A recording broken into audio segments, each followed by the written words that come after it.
all of my dear students and all other dear things। यहाँ आप लोग कक्षा 11 अंग्रेजी विषय में हार्डवेयर और स्नैपशॉट्स के अंतर्गत lesson 2 we are not afraid to die if we can all be together.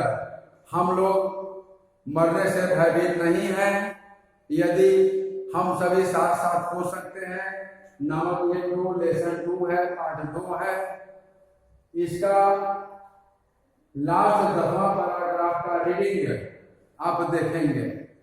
Reading of last 10th paragraph, अंतिम 10वें पैराग्राफ यानी पैसेज यानी गद्य खंड की आप रीडिंग इंग्लिश और उसकी हिंदी देखेंगे तो कृपया ध्यान दें। लेखक यहाँ कह रहा है, I checked and rechecked my calculations. मैंने जांच किया और पुनः अपनी गणनाओं का जांच किया। We had lost our main compass. हम अपना मुख्य दिशा सूचक हो चुके थे।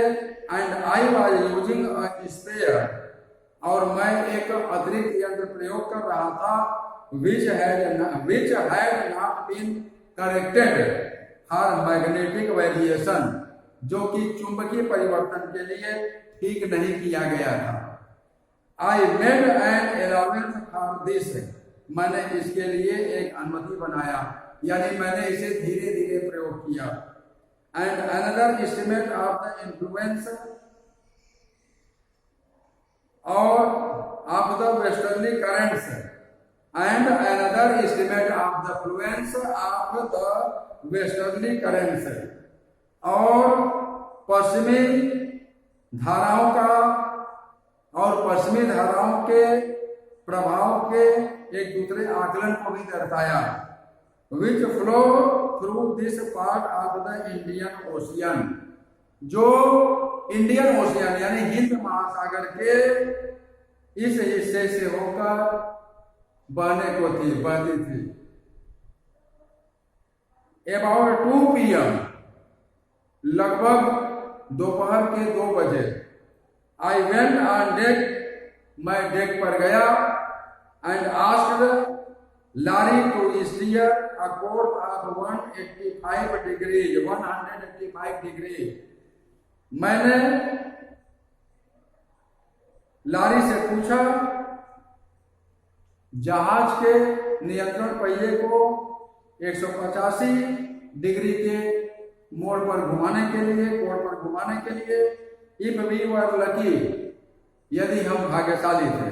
I told him with A conviction, मैंने उससे एक आस्था के साथ कहा, एक विश्वास के साथ कहा, आई डिडंट फील, जो मैं नहीं अनुभव करता था, he could expect to see the Iceland, वह टापू को यानी द्वीप को देखने का आशा कर सकता था at about 5 PM, लगभग शाम 5 बजे तक। Then with a heavy heart, तब एक भारी हृदय के साथ, I went below, मैं नीचे गया, climbed on my bunk, अपने साइका पर चढ़ा, and amazingly dozed off, और आश्चर्यजनक ढंग से उगने लगा। When I woke, जब मैं जागा, it was 6 PM, यह शाम के 6 बजे थे, and growing dark, और अंधेरा हो रहा था। I knew, मैं जानता था, we must have missed the Iceland, कि हम लोगों ने टापू को छोड़ दिया था, and with the shell, और पाल के साथ, we had left, जो हम छोड़ चुके थे यानी जो हमारे पास था, we couldn't hope, हम आशा नहीं कर सकते थे, to beat back into the westerly winds, पश्चिमी हवाओं का विरोध करते हुए वापस टापू तक जा सकने की। At that moment, उसी क्षण पर, उसी वक्त, a tousled head appeared by my bunk, एक उलझे हुए बालों में सिर मेरे साइका के निकट आया। कैन आई हैव ए हग, क्या मैं एक गले मिलन रख सकता हूं, यानी क्या मैं गले लग सकता हूं? जॉनथन आस्क्ड, जॉनथन ने पूछा। सू वाज राइट बिहाइंड हिम, सू ठीक उसके पीछे थी। लेखक का बेटा जॉनथन ने उससे पूछा, लेखक की बेटी सू भी लेखक के बेटे जॉनथन यानी अपने भाई जॉनथन के पीछे थी। Why am I getting a hug now, I asked, मैंने पूछा कि क्यों मुझसे गले मिला जा रहा है। तो because you are the best daddy in the whole world, तो जवाब मिला कि क्योंकि संपूर्ण संसार में आप सबसे अच्छे डैडी हैं, सबसे अच्छे पिता हैं, एंड द बेस्ट कैप्टन, और सबसे अच्छे कप्तान हैं। माई सन रिप्लाइड, मेरा बेटा उत्तर दिया, यानी बेटा जॉनथन ने उत्तर दिया। Not today John, I am afraid, आज नहीं जॉन, मैं भयभीत हूं। वाई यू मस्ट बी, क्यों आपको अवश्य भयभीत होना चाहिए। Said Sue in a matter of fact voice, एक तथ्यपूर्ण आवाज के एक मामले में सू ने कहा, लेखक की बेटी सू ने कहा कि क्यों आपको अवश्य भयभीत होना चाहिए। यू फाउंड द आइसलैंड, आप टापू पा गए। व्हाट, आई शाउटेड, क्या, मैं चिल्लाया। लेखक ने कहा कि क्या, मैं चिल्लाया। लेखक चिल्लाया, क्या, यानी आश्चर्य। It is out there in front of us, यह हमारे सामने वहां बाहर है। दे कोरस्ड, वे एक साथ बोले। As big as a battleship, उतना बड़ा है जितना कि एक बैटल शिप, जितना कि एक युद्ध पोत। आई रश्ड ऑन डेक, मैं जहाज के डेक पर भागा। And get with relief at the stark outline of Isle Amsterdam, और आइल एम्स्टर्डम के भूखंडीय सीमा रेखा पर आराम के साथ एकटक देखा। It was only a bleak piece of volcanic rock, यह जो है ज्वालामुखी चट्टान का एक ठंडा केवल खंड था।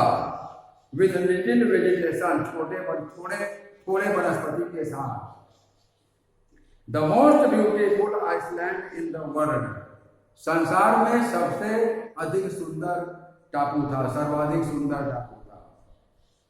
वी एंकर्ड ऑफ शोर फॉर द नाइट, सारी रात के लिए हमने जो है तट के पार लंगर डाल दिया। And the next morning all 28 inhabitants of the island, और अगली सुबह टापू के सभी 28 निवासी चीयर, प्रशंसा किए। As they help us ashore, जैसा कि वे हमें तट पर लाने में मदद की है और प्रशंसा भी की है, स्वागत भी की है। With land under my feet, अपने पांव के नीचे भूमि के साथ, यानी अपने पैर के नीचे भूमि पाने के साथ, यानी पैरों तले की जमीन आ जाने के साथ। My thoughts were full of Larry and herb, मेरे विचार लैरी और हर्ब से भरे थे, यानी उनके विचारों से भरे थे। Cheerful and optimistic under the direst stress, जो कि प्रसन्नचित्त थे और आशावादी थे विपरीत प्रतिकूल परिस्थिति के अंतर्गत भी। And of Mary who stayed at the wheel, और जो कि मैरी जो कि रुकी थी नियंत्रण पहिए पर जहाज के, for all those crucial hours, उन सभी जटिल घंटों के लिए उसने भी जो है कमाल किया था। मोस्ट ऑफ ऑल, हम में से सर्वाधिक, मोस्ट ऑफ ऑल, सब में से सर्वाधिक। I thought of a 7 year old girl, मैंने उस एक 7 वर्षीय लड़की के बारे में सोचा। who didn't want us to worry, जो हमें चिंता दिलाना नहीं चाहती थी। about a head injury, अपने एक सिर के चोट के बारे में।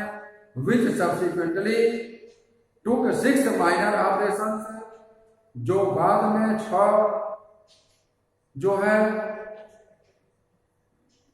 सामान्य ऑपरेशन जिसमें लगे, जिसके लिए बाद में उसे 6 सामान्य ऑपरेशन किया गया।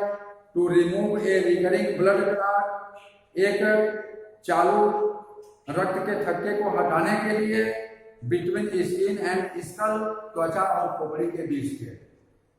End of A 6-year-old boy, और एक 6 वर्ष के लड़के के बारे में भी मैंने विचार किया सबसे अधिक। Who was not afraid to die, जो कि मरने से भयभीत नहीं था। यानी हिम्मत और मेहनत लेखक ने बताया इस लास्ट पैराग्राफ में, अगर इंसान में हो हिम्मत और मेहनत और कुछ कर गुजरने की तमन्ना और जज्बा, मुश्किलों और खतरों में भी अगर व्यक्ति डट कर मुकाबला करे, लड़े, साहस रखे, धैर्य रखे, संघर्षों से लड़ जाए, तो मंजिल जरूर पा जाता है। जैसा कि लेखक ने भी उस खतरनाक लहरों के बीच में, तूफानी वातावरण के बीच में और तमाम प्रतिकूल परिस्थितियों के बीच में जहाज के क्षतिग्रस्त अवस्था में होने के बावजूद भी जो है अपने बेटे, बेटी, पत्नी वगैरह के साथ में मंजिल को हासिल कर लिया। तो इसलिए कहा भी गया है कि परिश्रम अगर करे व्यक्ति, हिम्मत अगर रखे व्यक्ति, तो मंजिल मिलती है, सफलता कदम चूमता है। इसीलिए कहा गया है, बात इतनी सी है, कहते कोई दीवानों से, आदमी वो है जो खेला करे तूफानों से। तो आदमी वही है जो तूफान से खेल जाए, मंजिल जरूर जो है मिलती है, सफलता जरूर कदम चूमती है। तो इस प्रकार से यह लास्ट पैराग्राफ जो है इस लेसन 2 का समाप्त कर दिया गया। अब अगले वीडियो में नेक्स्ट टॉपिक, तो इसमें इतना ही। धन्यवाद।